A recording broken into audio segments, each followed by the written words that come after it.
It's YouTube Wednesday!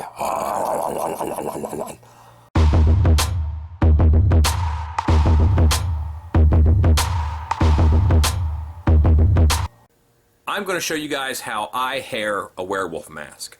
There's a bunch of different ways to do it, lots of different products and techniques that you can use. You can punch hair. I find that's normally time preventative. Some things are cost preventative. That is time preventative to me. Normally I glue on hair. I'm going to use a product which is, it's just it's 8-inch long hair. It's already put on a line. It's pretty awesome. You can find it at a wig shop. This says $6.99. I got it for $5. And if you look at it when I open it up here, let me I'm gonna nip these wires that hold it together, but that's how much hair you get. Once I pull off those tabs that held it together, it is actually a long string of blended hair. And it is probably 6 feet. It might even have said on the thing.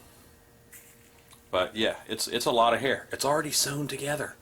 So I'm just going to cut this up and glue this on, and then I'll go back and I'll sew this banded part to the mask. It's really going to stay on there even in a haunt environment. So the first thing I'm going to do is get some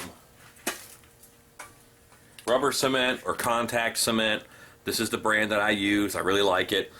It does work really well on a latex mask because you need a glue that has some stretch. This glue does thicken with as it sits, you know, so it's going to be a little thicker because I've had this glue for a while. I'm almost done with this gallon. Now I'm putting glue all over on this head. Not all over, but everywhere that I want the hair to be. I'm just going to go ahead and put glue there. Because the way that this cement works, always read the labels if you're using a product you're not really familiar with. Even if you think you're familiar, read the label. You'll probably learn something that'll make it work better than you think it does, or than it should. I'm going to paint glue all over the mask first. I'm going to get the back of these ears. I think that's kind of important. I think a werewolf's ears should be back. Should be hairy. This mask here is actually my bat sculpt, but it's part of a large werewolf order, and they want a lot of variety, and I think this guy will make a nice looking werewolf when I'm finally done with him. Now I'm going to lay out the hair and do the same as far as painting one side of it.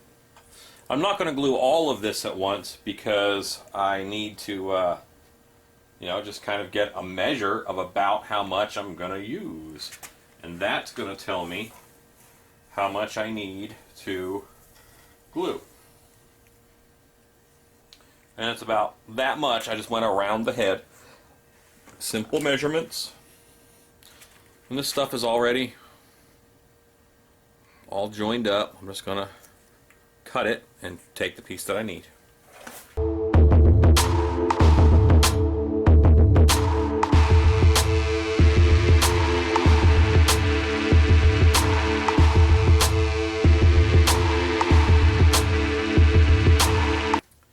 Once you get the glue spread out evenly on the hair, wait a bit. Wait a couple minutes. It'll get tackier, and that's when it's really going to make a good bond. It says that on the instructions. Read your instructions. Now I just apply the hair on the area that I have glued. I'll go and do other sections down the road.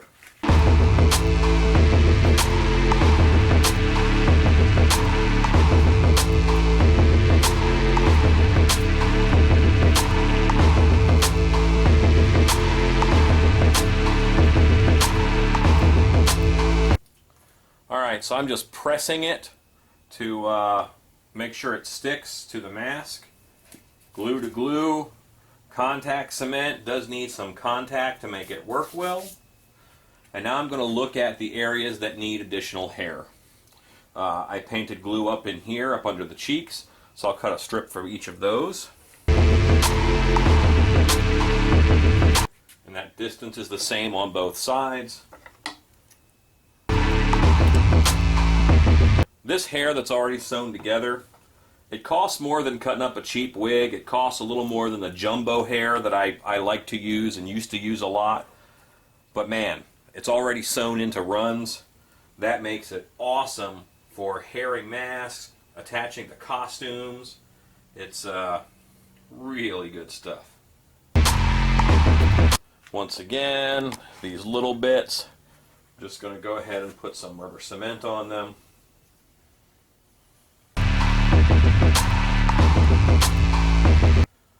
And that has to sit for a couple minutes.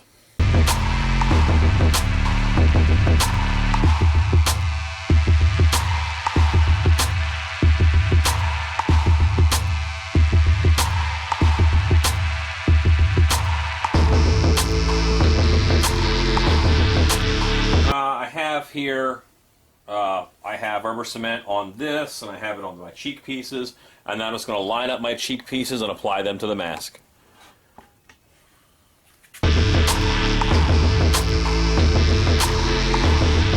This one's a little bit long. I'm just going to trim it. Now, the mask that you hair doesn't have to be new. Doesn't have to be a mask that's that you made. You can apply this kind of hair with this glue and this technique to any mask. Clean it up nice first. I'd probably clean it with alcohol, and then you're probably in good shape. This is a little piece that I cut for up here on the head. And I have two other little pieces here that I did for the backs of the ears.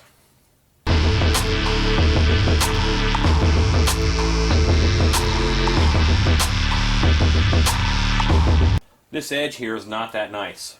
So I'm going to go ahead and put some more rubber cement on it, and then I'm going to cut some hair free of the waft, and I'm going to glue that down also.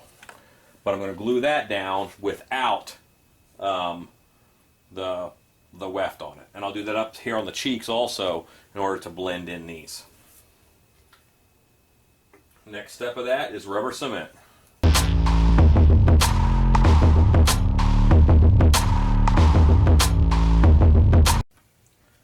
Now this part's a little bit tricky. I'm actually going to lay this on into that rubber cement and then cut off this bit.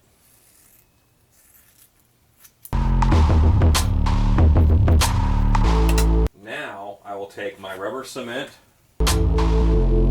hold this down, and pull that rubber cement off of my brush to hold that hair down.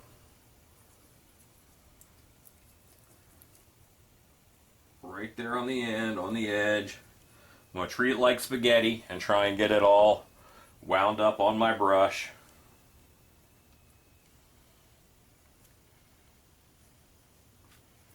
I keep a couple brushes ready. Once a brush dies in the line of duty, you have to kind of move on. So.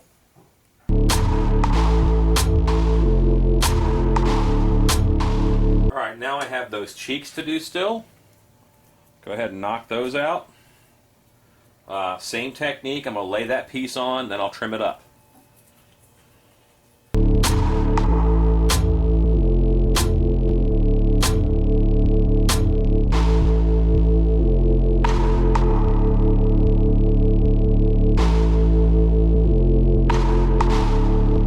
Knock out this cheek now. When I do little bits like this, it's pretty easy to control it. Whereas if I do a bigger piece, I get a lot more random, stray, and wild hairs.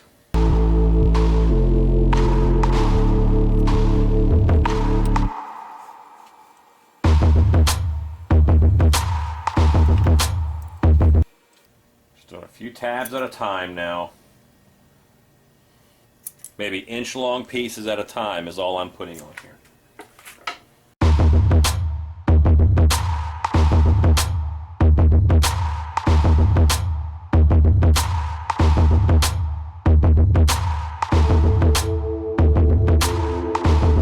So now my werewolf's profile looks a little weird here because I have really long hair tufts on the ears. I'm just going to trim those up like a hair stylist.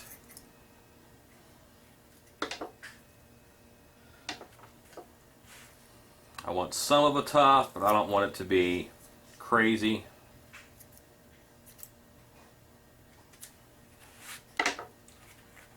Alright.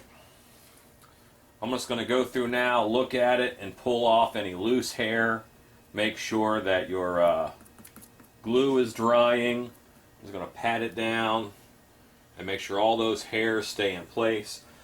This isn't the last thing that you do. What you're going to do is pat it all down, make sure it stays. Then you're going to hit it with a crystal clear. And that's going to actually marry all this hair together and make it almost more like one piece, like hairspray. But use like a polyurethane spray. And that's going to really help hold this hair onto the mask because it'll all hold together as one piece. And the way this mask sits, this will blend into the hairline and the actor's hair back there will fill in the back of the head. Alright, so I gotta let this cure for a bit so that I can pat this down and make sure all this hair is in place, and then I'll give this a good spray. I'm going to go ahead and use Crystal Clear, which is just kind of a sealing spray. It's kind of it's hairspray basically, but it's a real tough hairspray. And I will keep all this hair in the places that I want it and keep it all held down. It swings nice and free now, and that looks cool and flowy, but that doesn't help it stay in place. It'll get tangled and stuff. So I really want to keep control of it. I'm not going to be bashful with this. I'm really going to put it on here because I want it to help hold this hair in place.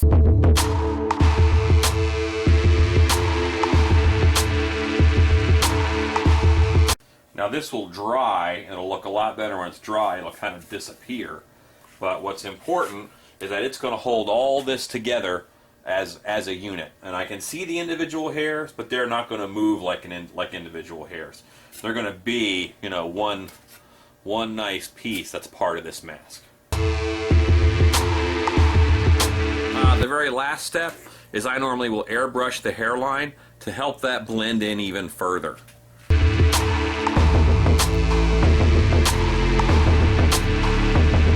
In a way, this kind of serves the same purpose as that spray-on hair in a can for bald guys who have that bald spot they want to cover up. I'm just going in here and I am hitting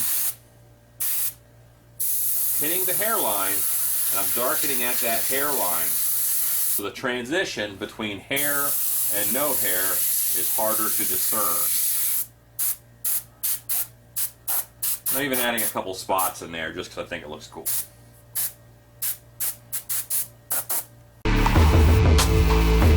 Can go in here underneath the layers, and I can put in a little bit more dark, and that's going to help that hair look more full.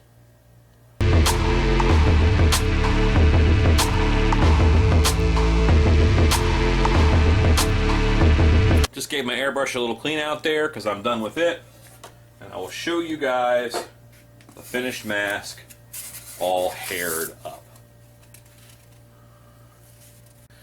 The airbrush really helps pull that paint onto the mask and just makes it feel like it's more a part of the piece overall.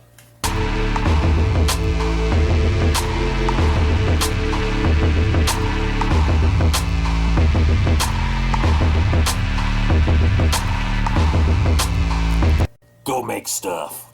Yeah.